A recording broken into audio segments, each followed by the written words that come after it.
Bismillahirrahmanirrahim. Assalamualaikum warahmatullahi wabarakatuh. Apa kabar semua? Dalam kesempatan kali ini, insya Allah saya akan mempresentasikan dari mata kuliah dasar-dasar pemrograman tentang UAS bagian ketiga. Sebelumnya, saya izin memperkenalkan diri. Nama Muhammad Sadam Mutakin, NIM 1207010041 dari kelas Matematika A 2020. Langsung saja masuk ke pertanyaan nomor 1. Bagian A. Apa itu komputer? Apa itu programmer? Dan apa itu user?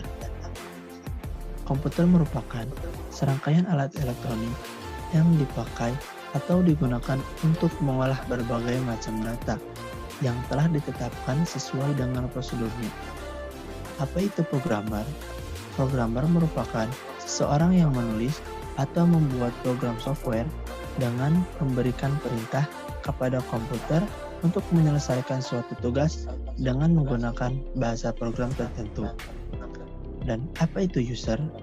User merupakan seseorang pengguna pada layanan atau perangkat dalam sistem komputer atau teknologi informasi.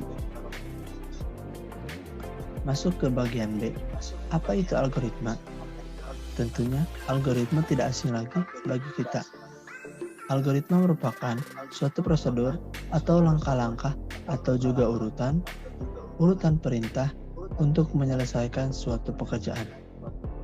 Dan bagian C, apa hubungan antara algoritma dengan pekerjaan?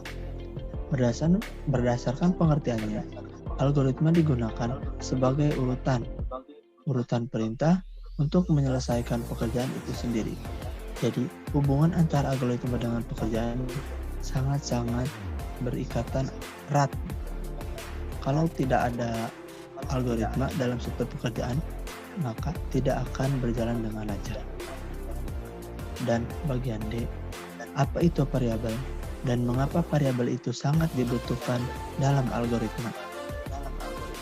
Variabel merupakan suatu nama yang menunjukkan alamat menuju memori untuk menyimpan data yang sering kita sebut sebagai wadah. Dan mengapa variabel itu sangat dibutuhkan dalam algoritma? Karena variabel itu diperlukan untuk menjadi wadah dalam menyimpan data. Jadi, kalau misalkan suatu pekerjaan tidak ada wadah memori atau wadah yang mengakses penyimpanan tersebut, maka pekerjaan tersebut akan terhambat gitu, karena tidak adanya wadah atau memori yang menampung dari hasil data tersebut. Selanjutnya, masuk ke pertanyaan nomor 2. Sebutkan tipe data dalam Python. Yang pertama ada tipe data boolean. Tipe data boolean menyatakan benar dan salah atau true and false. Dan yang kedua, ada tipe data string.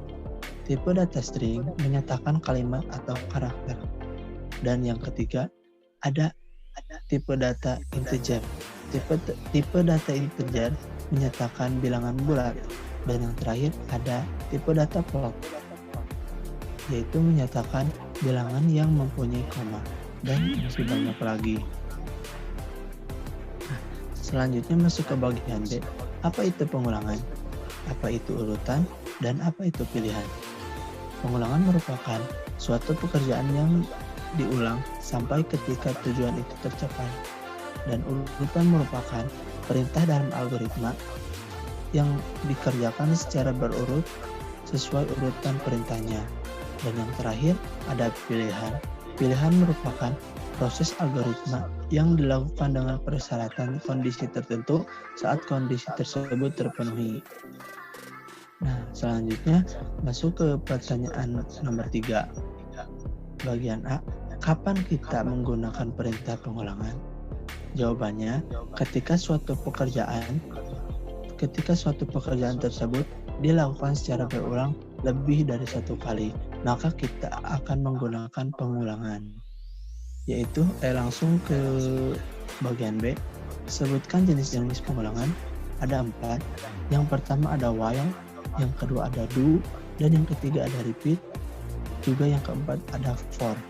Nah, sebutkan 2 perintah pengulangan yang sering kita gunakan. Yang pertama ada for dan yang kedua ada while. Lanjut ke pertanyaan nomor 4. Ini merupakan contoh pseudocode data array ya. Ini menghitung rata-rata 100 angka dalam array yang dimasukkan dari keyboard. Nah, untuk programnya itu program rata-rata. Ini untuk di keterangannya yaitu menghitung rata-rata 100 angka dalam array yang dimasukkan dari keyboard. Untuk kamusnya yaitu variabel array A, input bilangannya 1 sampai 100. Ini merupakan tipe data integer. Nah, untuk deskripsinya yaitu isi dari keyboard untuk for variabel I sama dengan 1 sampai 100.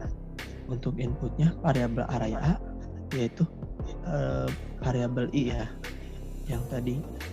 Nah, untuk selanjutnya yaitu for variabel J sama dengan 1 sampai 100. Dan ini ada outputnya yaitu variabel array A dan variabel J di dalamnya gitu. Untuk jumlah sama dengan 0. Dan for variabel K sama dengan 1 sampai 100. Dan untuk jumlahnya sama dengan jumlah ditambah variabel array A dan di dalamnya yaitu ada variabel K. Untuk pi rata-rata sama dengan jumlah dibagi 100. Maka akan ada outputnya yaitu variabel rata-rata. Alhamdulillah, presentasi dari awal sampai akhir telah selesai dilaksanakan. Terima kasih atas perhatiannya dan mohon maaf jika ada kata-kata yang salah yang tidak berkenan di hati para pendengar atau yang menyaksikan. Terima kasih. Wabillahi taufiq wal hidayah. Wassalamualaikum warahmatullahi wabarakatuh.